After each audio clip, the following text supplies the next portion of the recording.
শুভ দুপুর বন্ধুরা। আজকে দেখে নাও চটপট আমি কী রেসিপি করলাম। আর আজকে তোমাদের পূর্ণিমা আর নিরামিষ।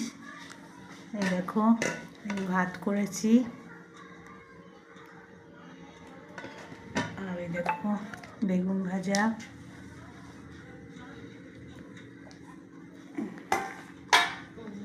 আর দেখো শিম সর্ষে, আর করেছি আলু পোস্ত। আজকে পূর্ণিমার দিন নিরামিষ খাবো, তাই আজকে নিরামিষ এই করেছি। আলু পোস্তটা একটু ঝোল ঝোল করেছি, আমাদের কেউ ডাল খেতে চায় না, ওই জন্য ঝোল ঝোল। এই দেখো এটাই আমাদের হয়েছে আজকে দুপুরের রেসিপি, আর কিছু হয়নি। চলো আবার সব ঢেকে দিই।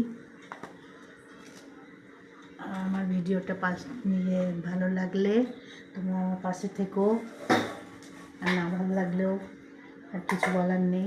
তাহলে রাখি, টাটা।